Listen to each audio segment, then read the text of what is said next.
आप देख रहे हैं अपना बिहार और आपके साथ मैं हूं विवेक। बगहा में निजी अस्पताल संचालक अपनी पहुंच और पावर के दम पर कानून को ठेंगे पर रखते हैं, तभी तो प्रशासन को धत्ता बताते हुए रामनगर के अवैध नर्सिंग होम में रखे गए 11 मरीजों को नर्सिंग होम संचालक और उनके गुर्गों ने मजिस्ट्रेट की तैनाती के बावजूद रातों रात वहां से निकाल लिया, जिसके बाद स्वास्थ्य विभाग की टीम और पुलिस अब मरीजों की तलाश में गांव और गलियों में खाक छान रही है।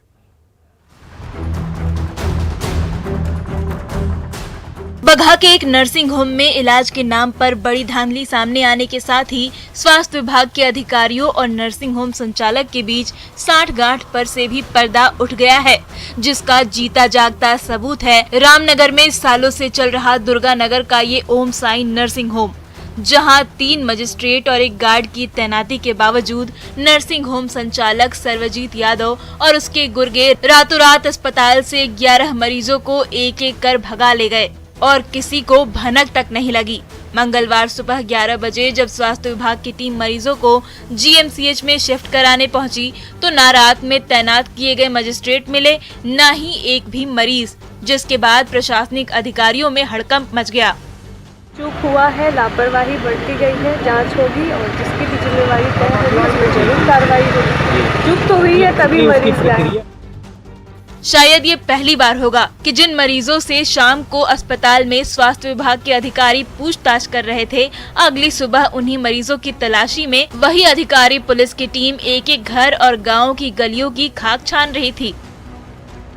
ओम साई अस्पताल में 11 गंभीर ऑपरेशन के मरीज को रखा गया था, जिनमें 40 साल से कम की 7 ऐसी महिलाएं थी जिनका कोई न कोई बीमारी बताकर गर्भाशय निकाल दिया गया। धांधली की शिकायत पर सोमवार को पीएचसी प्रभारी डॉक्टर चंद्रभूषण और हेल्थ मैनेजर की एक टीम ने छापेमारी की थी और सभी मरीजों को यहां से जीएमसीएच में शिफ्ट कराने का फैसला लिया गया था, जिसके बाद इस अस्पताल को सील किया जाना था।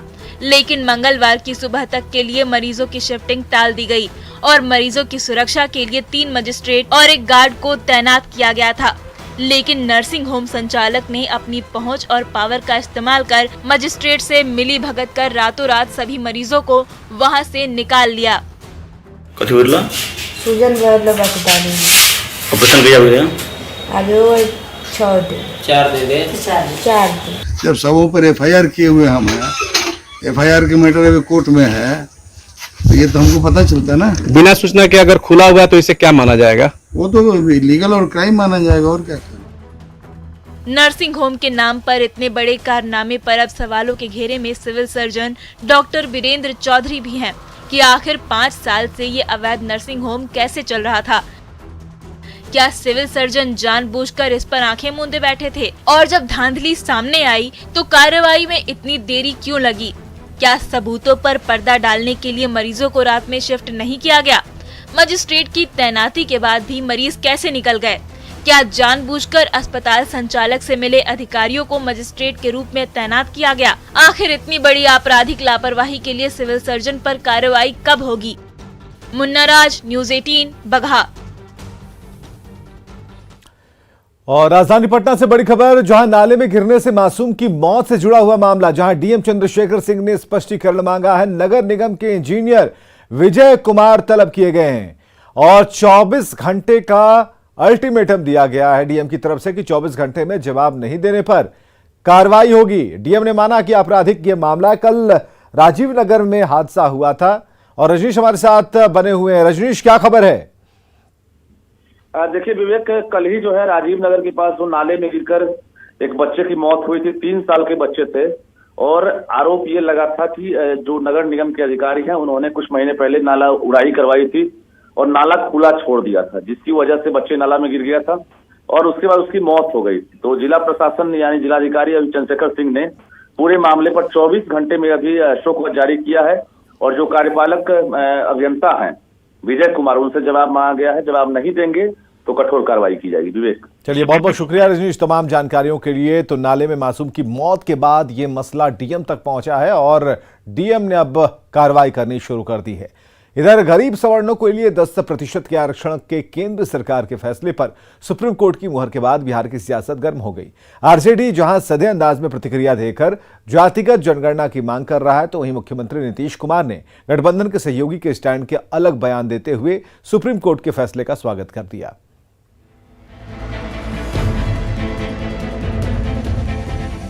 आर्थिक आरक्षण पर सीएम नीतीश कुमार ने अपने गठबंधन के सहयोगी आरजेडी के स्टैंड से उलट बयान दिया है। उन्होंने ईडब्ल्यूएस पर सुप्रीम कोर्ट के फैसले का स्वागत किया।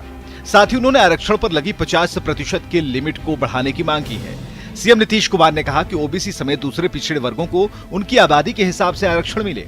इसके लिए आरक्षण की सीमा को बढ़ाना जरूरी है। सीएम ने जातीय जनगणना की मांग दोहराई है। जो गरीब है, चाहे वो किसी बिरादरी का, किसी जाति का हो, सबकी हम लोग मदद करेंगे। उसके लिए ये सब करवा रहे हैं। ये तो हम लोग करवा रहे हैं कि देश भर में भी हो जाए। आई जो 50% पर है और आगे बढ़ जाए, सबसे अच्छा होगा, बहुत अच्छा। नीतीश कुमार के बयान पर बीजेपी तंज कस रही है। आरजेडी के संगत के असर की बात कही जा रही है। सुनिए बीजेपी प्रवक्ता का ये बयान। आप जो है बिहार के मुख्यमंत्री हैं, आप जितना हो सकता है आरक्षण के दायरे को बढ़ा सकते हैं। आप क्यों नहीं बढ़ा रहे हैं? आपको कौन रोका है? आप भारत के संविधान के दायरे में रह करके सर्वोच्च न्यायालय के आदेशों को मानते हुए आपको जितना आरक्षण देना है दीजिए, हम लोग स्वागत करेंगे। लेकिन गरीब सवर्णों को जो सर्वोच्च न्यायालय का फैसला है, उसका तो आप कुटिलता पूर्वक अपने बयान से राजद की संगति में जाकर इस टाइप का बयान मत दीजिए। सोमवार को सुप्रीम कोर्ट की बेंच ने 3-2 के मत से ईडब्ल्यूएस कोटा जारी रखने को मंजूरी दी थी। देश की सर्वोच्च अदालत का कहना है कि सामाजिक और आर्थिक रूप से पिछड़े वर्गों के लिए 50% कोटा को ये 10% रिजर्वेशन बाधित तो नहीं करता। सत्ता में भागीदार आरजेडी के नेता जहां इस मुद्दे पर संभलकर बयानबाजी कर रहे हैं, इसी फैसले के आधार पर जातिगत जनगणना की मांग की जा रही है। ऐसे में मुख्यमंत्री नीतीश कुमार के ताजा बयान ने बिहार की सियासत को गर्म कर दिया है। न्यूज़ 18 के लिए पटना से आनंद अमृतराज की रिपोर्ट। तो आरजेडी ने आरक्षण का दायरा बढ़ाने की सीएम नीतीश कुमार की मांग का समर्थन किया। पार्टी प्रवक्ता शक्ति यादव ने कहा कि आरक्षण का दायरा भी बढ़ना चाहिए। साथ ही पूरे देश में जातिगत जनगणना होनी चाहिए ताकि पता चल पाए कि कौन वर्ग पिछड़ा है। देश को जरूरत है कि जो सीमा रेखा आरक्षण की 50% रखी गई है, उसको तोड़ देनी चाहिए। इंदिरा सहनी की जो बैरियर सामने लगी है, अब वो हटनी चाहिए और जातीय आधारित जनगणना को भी मूर्त रूप देनी चाहिए। साइंटिफिक डाटा उसी से उपलब्ध भी होगा, तब पता चलेगा कौन कितने गरीब और कमजोर, लाचार और बेबस हैं। जनसुराज यात्रा पर निकले प्रशांत किशोर ने एक बार फिर नीतीश सरकार पर निशाना साधा। प्रशांत किशोर ने कहा कि बिहार में भ्रष्टाचार चरम पर है और वृद्धावस्था पेंशन तक में कमीशनखोरी हो रही है। प्रशांत ने यूरिया और डीजल की कीमतों पर भी सवाल उठाया और साथ ही कहा कि पहले अपराधी लोगों को लूटते थे और अब अधिकारी लूट रहे हैं। तो नीतीश जी के राज में कौन बढ़िया हो गई बा? वो में अपराधी लूटत रहा, में अधिकारी लूटत रहा। जहां जाए मुझे सरकार में भ्रष्टाचार बा। 400 रुपया वृद्धावस्था पेंशन मिलता, हम पैदल पैदल आवता नहीं, बूढ़ आदमी मिलता, कुछ तनी पैसा मिलता, हाँ भैया 400 मिलेला, लेकिन वह में 20 रुपया पीसी काट लेता। अब बताइए 400 रुपया पेंशन मिलता, वह में 20 रुपया चोरी हो जाता, तो गरीब के कैसे दशा सुधरी? ये भैया खेती करता नहीं, यूरिया कितना में खरीदनी है? 800 में कि 900 में? हजार रुपया में। तो 1000 रुपया में यूरिया खरीदता नहीं, यूपी से 9 रुपया ज्यादा डीजल के देता नहीं, 90 रुपया दिया था ना। आ धान रुपया पैदा करनी तो 2040 होकर दाम बा सरकारी, अब बेचत नहीं रुपया 1200 में। तो लेकिन के शरीर पर कपड़ा कहाँ से आई?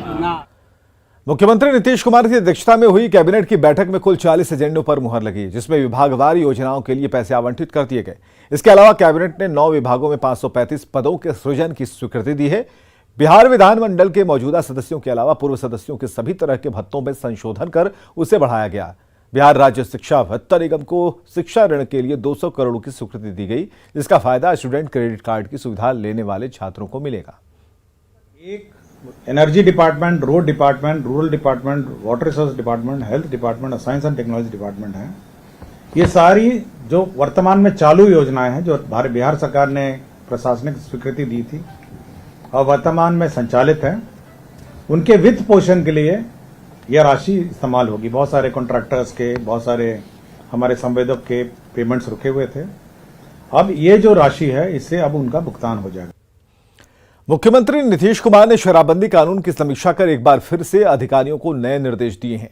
इस बार रणनीति को बदलते हुए शराब पीने वालों के बजाय शराब की तस्करी करने वालों और उनका भंडारण करने वालों पर नकेल कसने की तैयारी है। इन सबके बीच सवाल यही खड़ा हो रहा है कि शराबबंदी पर बार बार के उपाय कारगर क्यों नहीं हो रहे।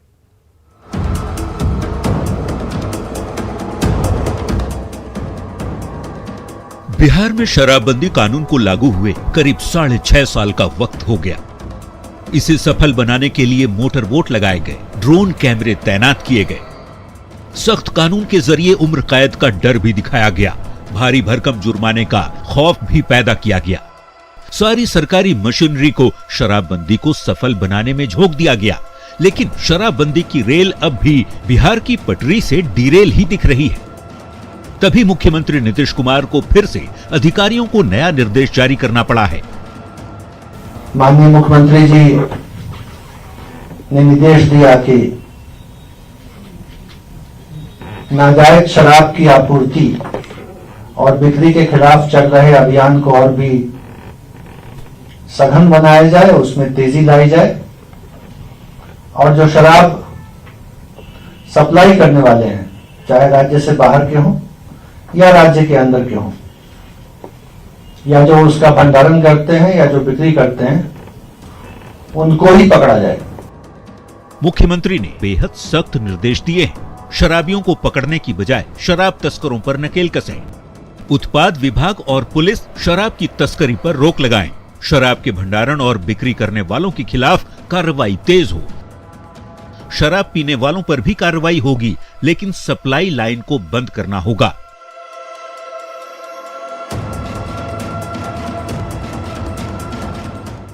1 अप्रैल 2016 से ही बिहार में शराबबंदी कानून लागू है। सरकार की तमाम कोशिशों के बाद भी शराब की सप्लाई हो रही है। शराब पीने वाले शराब पी रहे हैं, पिलाने वाले पिला रहे हैं। दूसरे राज्यों में बैठे बड़े शराब माफिया बिहार में शराब की सप्लाई कर रहे हैं। ऐसे में समझने वाली बात यह है कि यदि शराबबंदी कानून को कोई पलीता लगा रहा है तो वो हैं शराब पीने वाले, शराब पिलाने वाले और शराब की तस्करी करने वाले। सरकार सख्ती से शराबबंदी कानून लागू कराना चाहती है। शराब पीने वालों, पिलाने वालों और इसकी तस्करी करने वालों को पकड़ा भी जा रहा है। कोर्ट में मामलों की पेंडिंग की बाढ़ सी आ चुकी है। चौतरफा दबाव में सरकार शराबबंदी कानून में संशोधन भी करती रही है। ऐसे में एक बार फिर से सीएम नीतीश कुमार ने शराबबंदी कानून को और प्रभावी तरीके से लागू करने के सख्त निर्देश दिए हैं। शराब माफियाओं को पकड़ने और स्पीडी ट्रायल के जरिए सजा दिलाने के निर्देश दिए हैं। न्यूज 18 के लिए पटना से संजय कुमार और शैलेंद्र कुमार की रिपोर्ट।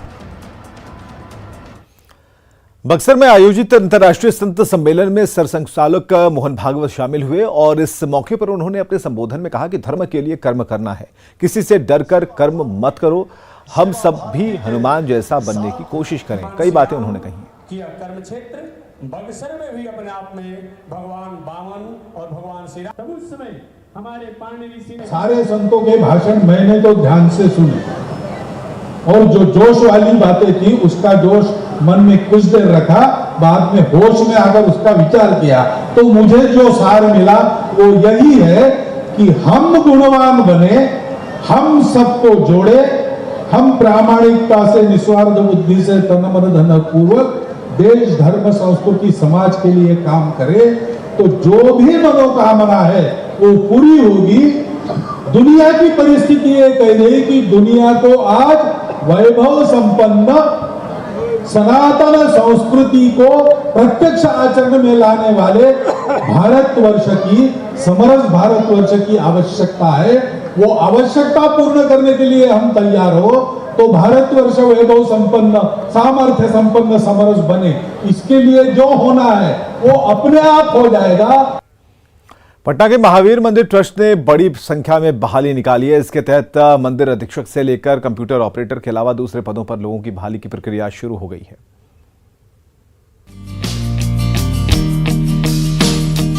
भगवान श्री राम के सबसे प्रिय भक्त हनुमान बड़ी संख्या में बेरोजगारों और अनुभवी युवाओं को नौकरी देने जा रहे हैं। चौंकिए मत, बिहार के सबसे प्रसिद्ध महावीर मंदिर और महावीर ट्रस्ट से जुड़े कई संस्थानों में विभिन्न पदों पर बड़ी संख्या में बहाली के लिए विज्ञापन निकाला गया है, जिसमें सुरक्षा गार्ड से लेकर librarian, proof reader, accountant, computer operator से लेकर मंदिर अधीक्षक तक की बहाली शामिल है। महावीर मंदिर न्यास बोर्ड के सचिव आचार्य किशोर कुणाल के मुताबिक सभी पदों के लिए निश्चित योग्यता तय की गई है और बहाली की प्रक्रिया भी शुरू हो गई है। जहाँ मैं रहा हूँ, किसी को भी मैं बैकडोर से या अपनी इच्छा के अनुसार भर्ती नहीं होने देता। जैसे अब मान लीजिए सुरक्षा प्रहरी है, तो उसके लिए आवश्यक है कि 5 फीट 10 इंच हाइट होनी चाहिए। इसमें क्या है कि ऑब्जेक्टिविटी बनी रहेगी। महावीर मंदिर से लेकर महावीर वात्सल्य और महावीर कैंसर अस्पताल सहित कई संस्थानों में करीब 1000 से ज्यादा स्टाफ काम करते हैं, जिनके वेतन पर हर महीने 5 करोड़ रुपए से ज्यादा खर्च होता है, जिसमें हर महीने 8 से 10 करोड़ रुपए सिर्फ महावीर मंदिर पटना से ही सहयोग राशि के रूप में मिल जाती है, जो मरीजों के इलाज और भोजन पर खर्च होता है। नौकरी के लिए बड़ी संख्या में दक्षिण भारत से भी आवेदन आ रहे हैं, जिनकी योग्यता को देखते हुए चयन किया जाएगा। चयनित अभ्यर्थियों को सप्ताह में 6 दिन तक हर रोज 8 घंटे काम करना होगा। आवेदन की अंतिम तिथि 10 नवंबर तय की गई है।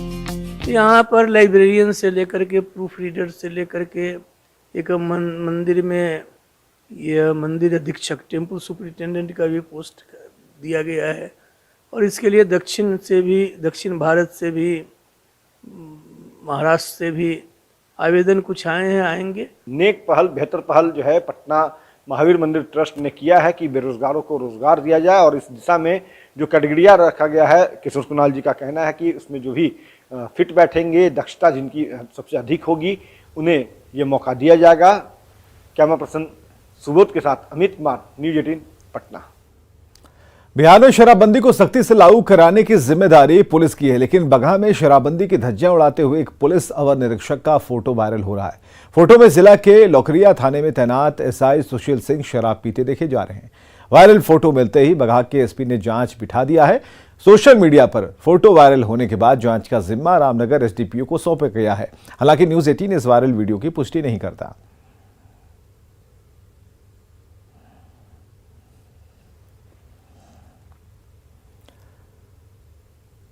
पटना के पीएमसीएच में एक बार फिर मरीजों के परिजनों और जूनियर डॉक्टरों के बीच मारपीट हो गई। मारपीट की वजह से काफी देर तक अस्पताल में अफरा तफरी का माहौल रहा और बताया जा रहा है कि इलाज में देरी से मरीज के जो परिजन थे वो भड़क गए, जूनियर डॉक्टरों की पिटाई की। इसके बाद जूनियर डॉक्टर भी जमा हो गए और मरीज के परिजनों की पिटाई कर दी।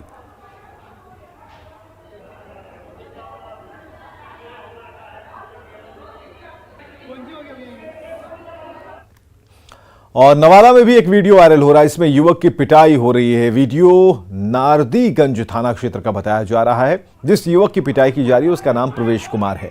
प्रवेश का कहना है कि वो अपने रिश्तेदार के ऑटोमोबाइल शोरूम में बैठा था। इसी दौरान कुछ लोग वहां पहुंचे और उसे पीटना शुरू कर दिया।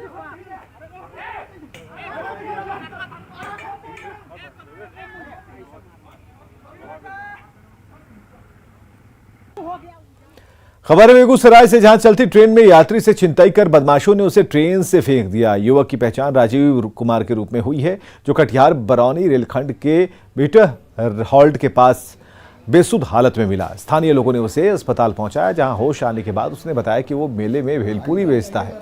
रुपए लेकर खगड़िया से न्यू बरौनी जा रहा था, तभी बीहट हॉल्ट के पास बदमाशों ने छिनताई की, उससे धक्का दिया। फिलहाल पुलिस मामले की जांच में जुटी है।